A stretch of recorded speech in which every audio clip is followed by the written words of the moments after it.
Praise the Lord. Greetings to you all in the name of our Lord and Savior Jesus Christ. ಈ ದಿನದ ದೇವರ ವಾಕ್ಯ ಪೇತ್ರನು ಬರೆದ ಮೊದಲನೇ ಪತ್ರಿಕೆ 1ನೇ ಅಧ್ಯಾಯ 7ನೇ ವಚನ. ಬಂಗಾರಕ್ಕಿಂತ ಅಮೂಲ್ಯವಾಗಿರುವ ನಿಮ್ಮ ನಂಬಿಕೆಯು ಈ ಕಷ್ಟಗಳಿಂದ ಶೋಧಿತವಾಗಿ ಯೇಸು ಕ್ರಿಸ್ತನು ಪ್ರತ್ಯಕ್ಷನಾಗುವಾಗ ನಿಮಗೆ ಕೀರ್ತಿ ಪ್ರಭಾವ ಮಾನಗಳನ್ನು ಉಂಟು ಮಾಡುವುದು. The first letter from Peter, chapter 1, verse 7. Your faith, which is more precious than gold, must also be tested, so that it may endure. ಇಲ್ಲಿ ದೇವರ ವಾಕ್ಯದಲ್ಲಿ ನಾವು ನೋಡ್ತಾ ಇದ್ದೇವೆ, ನಮ್ಮಲ್ಲಿರುವ ನಂಬಿಕೆ ಅದು ಬಂಗಾರಕ್ಕಿಂತ ಅಮೂಲ್ಯವಾಗಿದೆ ಎಂಬುದಾಗಿ. ಹೌದು, ಅನೇಕ ಜನರು ತಿಳಿದುಕೊಳ್ಳುತ್ತಾರೆ, ದೊಡ್ಡದಾದ ಮನೆ, ಕಾರು, ಬಂಗಾರವನ್ನು ಬೆಳ್ಳಿಯನ್ನು ಸಂಪಾದಿಸಿದಾಗ ಅದು ಅಮೂಲ್ಯವಾದದ್ದು ಎಂಬುದಾಗಿ ತಿಳಿದುಕೊಳ್ಳುತ್ತಾರೆ. ಆದರೆ ಇಲ್ಲಿ ದೇವರ ವಾಕ್ಯದಲ್ಲಿ ನಾವು ನೋಡ್ತಾ ಇದ್ದೇವೆ, ನಾವು ದೇವರಲ್ಲಿ ಇಟ್ಟಿರುವ ನಂಬಿಕೆ ಅದು ಬಂಗಾರಕ್ಕಿಂತಲೂ ಅಮೂಲ್ಯವಾಗಿದೆ ಎಂಬುದಾಗಿ. ಎರಡನೆಯದಾಗಿ ನಾವು ನೋಡ್ತಾ ಇದ್ದೇವೆ, ನಮ್ಮ ಜೀವಿತದಲ್ಲಿ ಕಷ್ಟಗಳು ಬರುವಾಗ, ಹೌದು, ನಾವು ಅಂದುಕೊಳ್ಳುತ್ತೇವೆ ನಾವು ಕ್ರೈಸ್ತರಾಗಿದ್ದೇವೆ, ನಾವು ಕ್ರಿಸ್ತನ ಅನುಯಾಯಿಗಳಾಗಿದ್ದೇವೆ, ಕ್ರಿಸ್ತನನ್ನು ಹಿಂಬಾಲಿಸ್ತಾ ಇದ್ದೇವೆ. ಆದರೂ ನಮ್ಮ ಜೀವಿತದಲ್ಲಿ ಕಷ್ಟಗಳು, ವ್ಯಾಧಿಗಳು ನಮ್ಮನ್ನು ಹಿಂಬಾಲಿಸಿ ಬರುತ್ತಾ ಇವೆ. ನಮ್ಮ ಜೀವಿತದಲ್ಲಿ ಅನೇಕ ಸಮಸ್ಯೆಗಳಿವೆ ಎಂಬುದಾಗಿ.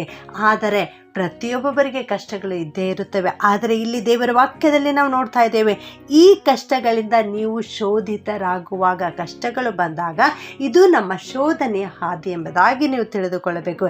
ಈ ಶೋಧನೆಯ ಹಾದಿಯಲ್ಲಿ ನೀವು ತಪ್ಪಿಸಿಕೊಂಡು ಬಂದಾಗ ನಿಮಗೆ ಕೀರ್ತಿ ಪ್ರಭಾವ ಮಾನಗಳು ಉಂಟಾಗುತ್ತವೆ. ಯಾವಾಗ? ಯೇಸು ಕ್ರಿಸ್ತನು ಪ್ರತ್ಯಕ್ಷನಾಗುವಾಗ. ಯೇಸು ಕ್ರಿಸ್ತನು ಈಗಾಗಲೇ ರಕ್ಷಕನಾಗಿ ನಮಗಾಗಿ ಲೋಕಕ್ಕೆ ಬಂದಿದ್ದಾರೆ, ಆದರೆ ಮುಂದೆ ನ್ಯಾಯಾಧೀಶನಾಗಿ ತಿರುಗಿ ಬರಲಿಕ್ಕಿದ್ದಾರೆ. ಆತನು ಬಂದಾಗ ನಮಗೆ ಕೀರ್ತಿ ಪ್ರಭಾವ ಮಾನಗಳು ದೊರೆಯುತ್ತವೆ. ಯಾವಾಗ ದೊರೆಯುತ್ತವೆ ಅಂದರೆ, ನಾವು ಯೇಸು ಕ್ರಿಸ್ತನಲ್ಲಿ ಅಚಲವಾದ ನಂಬಿಕೆ, ದೃಢವಾದ ನಂಬಿಕೆ ಇಟ್ಟಾಗ ಮಾತ್ರ. ನಮ್ಮ ಜೀವಿತದಲ್ಲಿ ಕಷ್ಟಗಳು ಬಂದಾಗಲೂ ಕೂಡ ನಾವು ಯೇಸು ಕ್ರಿಸ್ತನನ್ನೇ ಹಿಡಿದುಕೊಂಡು ಯೇಸು ಕ್ರಿಸ್ತನನ್ನೇ ಹಿಂಬಾಲಿಸುವಾಗ ನಮಗೆ ಈ ಕೀರ್ತಿ ಪ್ರಭಾವ ಮಾನಗಳು ದೊರೆಯುವಂಥದ್ದಾಗಿದೆ. ಪ್ರಿಯರೇ, ಬಂಗಾರವು ನಾಶವಾಗುವಂಥದ್ದು, ಆದರೂ ಅದನ್ನು ಬೆಂಕಿಯಲ್ಲಿ ಪುಟ ಹಾಕಿ ಶೋಧಿಸುತ್ತಾರೆ, ಆಗ ಅದು ಶುದ್ಧ ಕನಕವಾಗಿ ಮಾರ್ಪಾಟು ಹೊಂದುತ್ತದೆ. ಆ ರೀತಿಯಲ್ಲಿ ನಮ್ಮ ಜೀವಿತದಲ್ಲಿಯೂ ಕೂಡ ಕಷ್ಟಗಳು, ಶೋಧನೆಗಳು ಬರುವಾಗ ಅವು ನಮ್ಮ ಜೀವಿತದಲ್ಲಿ ಬಂದಿರುವ ಶೋಧನೆಗಳೆಂಬುದಾಗಿ ತಿಳಿದುಕೊಂಡು ನಾವು ಅವುಗಳನ್ನು ಜಯಿಸಬೇಕು. ಹಾಗೆಯೇ ಕ್ರಿಸ್ತನಲ್ಲಿ ದೃಢವಾದ ನಂಬಿಕೆಯನ್ನು ಇಟ್ಟುಕೊಳ್ಳಬೇಕು. ಪ್ರಿಯರೇ, 2ನೇ ಮಹಾಯುದ್ಧದಲ್ಲಿ ಹಿಟ್ಲರ್ನನ್ನು ಅಮೇರಿಕನ್ನರು ಮತ್ತು ರಷ್ಯನ್ನರು ಸೋಲಿಸಿ ಬಿಡ್ತಾರೆ. ಈ ರೀತಿ ಆ ಜರ್ಮನಿ ದೇಶದ ಹಿಟ್ಲರ್ನನ್ನು ಸೋಲಿಸಿದಾಗ ಅಮೇರಿಕ ಮತ್ತು ರಷ್ಯಾ ಜರ್ಮನಿಯಲ್ಲಿರ್ತಕ್ಕಂಥದ್ದನ್ನು ಅವರು ಭಾಗ ಮಾಡಿಕೊಂಡರು. ರಷ್ಯನ್ನರು ಏನು ಮಾಡ್ತಾರಂದರೆ ಅಲ್ಲಿರುವ ಬಂಗಾರವನ್ನೆಲ್ಲ ದೋಚಿಕೊಂಡು ಹೋದರು. ಆದರೆ ಅಮೇರಿಕನ್ನರು ಏನು ಮಾಡ್ತಾರೆ ಅಂದರೆ, ಆ ಜರ್ಮನಿಯಲ್ಲಿ ಯಾರೆಲ್ಲ ಪ್ರತಿಭಾವಂತರಿದ್ದಾರೆ, ಯಾರೆಲ್ಲ ವಿಜ್ಞಾನಿಗಳಾಗಿದ್ದಾರೆ, ಯಾವ ಶಸ್ತ್ರಾಸ್ತ್ರಗಳನ್ನು, ಅಣುಗುಂಡುಗಳನ್ನು ತಯಾರಿಸುವಂತಹ ವೀರರು ಇದ್ದಾರೆ ಎನ್ನುವುದನ್ನು ಗ್ರಹಿಸಿಕೊಂಡು ಅವರನ್ನು ಕಂಡು ಹಿಡಿದು ಅವರನ್ನು ಅಮೇರಿಕ ಹಿಡಿದುಕೊಂಡು ಹೋಗುತ್ತದೆ. ಪ್ರಿಯರೇ, ಅದರಿಂದಾಗಿ ಅಮೇರಿಕ ಬಹಳ ಬಲಶಾಲಿಯಾದ ದೇಶವಾಯಿತು. ಇದನ್ನು ಈ ಲೋಕದ ಜನರು ಅಮೂಲ್ಯವಾದದ್ದು ಎಂಬುದಾಗಿ ಗ್ರಹಿಸಿಕೊಂಡರು. ಜರ್ಮನಿಯಲ್ಲಿರ್ತಕ್ಕಂಥ ಬಂಗಾರ ಅಮೂಲ್ಯವಾದದ್ದು ಎಂಬುದಾಗಿ ರಷ್ಯನ್ನರು ತೆಗೆದುಕೊಂಡು ಹೋದರು. ಅಲ್ಲಿರುವ ಜನರು, ಅತಿ ಪ್ರತಿಭಾವಂತರು, ಅಮೂಲ್ಯವಾದವರು ಎಂಬುದಾಗಿ ತಿಳಿದುಕೊಂಡು ಅಮೆರಿಕನ್ನರು ತೆಗೆದುಕೊಂಡು ಹೋದರು. ಆದರೆ ನನ್ನ ಪ್ರಿಯ ಸಹೋದರ ಸಹೋದರಿ, ನೀನು ನಿನ್ನ ಜೀವಿತದಲ್ಲಿ ಯಾವುದನ್ನು ಅಮೂಲ್ಯವಾದದ್ದು ಎಂಬುದಾಗಿ ತಿಳಿದುಕೊಳ್ಳುತ್ತಾ ಇದ್ದಿ? ಇಲ್ಲಿ ಪೇತ್ರನು ಹೇಳ್ತಾ ಇದ್ದಾನೆ, ಬಂಗಾರಕ್ಕಿಂತಲೂ ಅಮೂಲ್ಯವಾದದ್ದು ನೀನು ಯೇಸುವಿನ ಮೇಲೆ ಇಟ್ಟಿರುವ ನಂಬಿಕೆ ಎಂಬುದಾಗಿ ಇಲ್ಲಿ ದೇವರ ವಾಕ್ಯ ತಿಳಿಸಲ್ಪಡ್ತಾ ಇದೆ. ಎಫೆಸ 2:8 ಏನು ಹೇಳ್ತದೆ ಅಂದರೆ, ನಂಬಿಕೆ ಮೂಲಕ ಕೃಪೆಯಿಂದಲೇ ರಕ್ಷಣೆ ಹೊಂದಿದ್ದವರಾಗಿದ್ದೀರಿ ಎಂಬುದಾಗಿ. ಯೇಸುವಿನ ಮೇಲೆ ನೀವು ನಂಬಿಕೆ ಇಡುವಾಗ ನೀವು ರಕ್ಷಣೆಯನ್ನು ಹೊಂದುವಂಥವರಾಗಿದ್ದೀರಿ. ಹಾಗೆ ಯೋಹಾನ 7:38 ನಾವು ನೋಡುತ್ತೇವೆ, ನನ್ನನ್ನು ನಂಬುವವನ ಹೊಟ್ಟೆಯೊಳಗಿಂದ ಜೀವಕರವಾದ ನೀರಿನ ಬುಗ್ಗೆಗಳು ಹೊರಡುವವು ಎಂಬುದಾಗಿ. ಅಂದರೆ ಜೀವಕರವಾದ ನೀರಿನ ಬುಗ್ಗೆಗಳೆಂದರೆ ಪವಿತ್ರಾತ್ಮನಿಗೆ ಹೋಲಿಸಲಾಗಿದೆ. ದೇವರ ಮೇಲೆ ನೀನು ನಂಬಿಕೆ ಇಡುವಾಗ ನೀನು ಪವಿತ್ರಾತ್ಮನನ್ನು ಹೊಂದಿಕೊಳ್ಳುತ್ತಿ.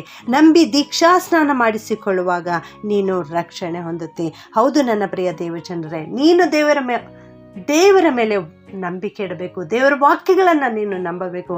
ನೀನು ಶೋಧನೆಯ ಹಾದಿಯಲ್ಲಿ ನಡೆಯುವಾಗಲೂ ಯೇಸು ಸ್ವಾಮಿ ನಿನ್ನ ಜೊತೆಗೆ ಬಂದು ಅವುಗಳಿಂದ ತಪ್ಪಿಸಿ ನಿನಗೆ ಕೀರ್ತಿಮಾನ ಪ್ರಭಾವಗಳನ್ನು ಕೊಡ್ತಾರೆ.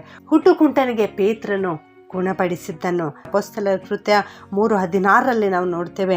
ಅಲ್ಲಿ ಅವನು ಆ ಮನುಷ್ಯನು ನೆಟ್ಟಗಾದದ್ದಕ್ಕೆ ಆತನ ಹೆಸರಿನಲ್ಲಿ, ಅಂದರೆ ಯೇಸು ಸ್ವಾಮಿಯ ಹೆಸರಿನಲ್ಲಿ ಇಟ್ಟ ನಂಬಿಕೆಯೇ ಕಾರಣ ಎಂಬುದಾಗಿ ಅಲ್ಲಿ ಪೇತ್ರನು ಹೇಳುತ್ತಾನೆ. ಪ್ರಿಯರೇ, ಸುಪ್ರಸಿದ್ಧನಾಗಿರ್ತಕ್ಕಂಥ ಇಸ್ರಾಯೇಲ್ರ ಅರಸನಾಗಿರುವಂಥ ದಾವೀದನು ಏನು ಹೇಳ್ತಾನೆಂದರೆ ಕೀರ್ತನೆ 19:10 ದೇವರ ವಾಕ್ಯವು ಬಂಗಾರಕ್ಕಿಂತಲೂ ಅಪರಂಜಿಯ ರಾಶಿಗಿಂತಲೂ ಅಪೇಕ್ಷಿಸತಕ್ಕಂಥದ್ದಾಗಿದೆ ಎಂಬುದಾಗಿ, ಬಂಗಾರಕ್ಕಿಂತಲೂ ಅಪರಂಜಿಗಿಂತಲೂ ಇನ್ನೂ ಅಮೂಲ್ಯವಾದದ್ದು ಎಂಬುದಾಗಿ ಹೆಸರಿಡ್ತಾ ಇದ್ದಾನೆ. ಯಾವುದಕ್ಕೆ?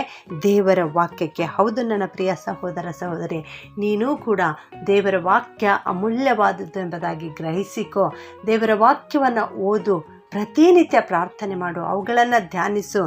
ದೇವರ ಮೇಲೆ, ವಿಶೇಷವಾಗಿ ದೇವರ ಮೇಲೆ, ಯೇಸುವಿನ ಮೇಲೆ ನೀನು ನಂಬಿಕೆ ಇಡು. ಅದು ಬಂಗಾರಕ್ಕಿಂತಲೂ ಅಮೂಲ್ಯವಾದದ್ದಾಗಿದೆ. ಆಗ ಯೇಸು ಸ್ವಾಮಿ ನಿನಗೆ ಕೀರ್ತಿಮಾನ ಪ್ರಭಾವಗಳನ್ನು ಕೊಡ್ತಾರೆ. ಪ್ರಾರ್ಥನೆ ಮಾಡಿಕೊಳ್ಳೋಣ. ಭೂಪರಲೋಕಗಳ ಒಡೆಯನಾಗಿರುವಂಥ ನಮ್ಮ ಪ್ರೀತಿಯ ಪರಲೋಕದ ತಂದೆಯಾದ ದೇವರೇ, ನಿನಗೆ ಸ್ತೋತ್ರ ಉಂಟಾಗಲಿಪ್ಪ. ಇಂದು ನೀವು ಕೊಟ್ಟಿರುವ ವಾಕ್ಯಕ್ಕೋಸ್ಕರ ಸ್ತೋತ್ರಪ್ಪ. ನಿಮ್ಮ ಮೇಲೆ ನಾವು ನಂಬಿಕೆ ಇಡುವಾಗ, ನಮ್ಮ ಜೀವಿತದಲ್ಲಿ ಶೋಧನೆಗಳು ಬರುವಾಗಲೂ ಕೂಡ ನೀನು ಅವುಗಳನ್ನು ತಪ್ಪಿಸಿ ಕಾಪಾಡುತ್ತಿ, ರಕ್ಷಿಸುತ್ತಿ, ನಮಗೆ ಕೀರ್ತಿಮಾನ ಪ್ರಭಾವಗಳನ್ನು ಕೊಡುತ್ತಿ ಎನ್ನುವ ವಾಕ್ಯವನ್ನು ಇವತ್ತು ನಮ್ಮ ಜೀವಿತದಲ್ಲಿ ಕೊಟ್ಟಿದ್ದಕ್ಕಾಗಿ ನಿನ್ನನ್ನು ಕೊಂಡಾಡುತ್ತೇನೆ ಸ್ವಾಮಿ. ಇಂದು ಈ ವಾಕ್ಯವನ್ನು ಕೇಳಿಸಿಕೊಳ್ಳುತ್ತಿರುವ ಪ್ರತಿಯೊಬ್ಬರನ್ನು ಆಶೀರ್ವಾದ ಮಾಡು ಸ್ವಾಮಿ. ಅವರ ಜೀವಿತದಲ್ಲಿ ದೇವ, ಅವರು ನಿನ್ನನ್ನೇ ನಂಬಲಿಕ್ಕಾಗುವಂತೆ, ನಿಮ್ಮನ್ನೇ ದೃಢವಾಗಿ ಹಿಡಿದುಕೊಳ್ಳಲಿಕ್ಕಾಗುವಂತೆ ಕೃಪೆ ಮಾಡು ಸ್ವಾಮಿ. ಅವರು ತಮ್ಮ ಶೋಧನೆ ಹಾದಿಯಲ್ಲಿ ನಡೆಯುವಾಗಲೂ ಸ್ವಾಮಿ ನೀನವರ ಜೊತೆಗಿರು ಕರ್ತನೆ. ಅವರನ್ನು ಆಶೀರ್ವದಿಸು, ಅವುಗಳಿಂದ ತಪ್ಪಿಸಿಕೊಂಡು ಹೊರಬರಲಿಕ್ಕಾಗುವಂತೆ ಕೃಪೆಯನ್ನು ಅನುಗ್ರಹಿಸಪ್ಪ. ನೀನೇ ಇವರ ಜೊತೆಗಿದ್ದು ನಡೆಸಬೇಕಾಗಿ ಯೇಸುವಿನ ನಾಮದಲ್ಲಿ ಬೇಡುತ್ತೇನೆ ತಂದೆಯೇ, ಆಮೆನ್.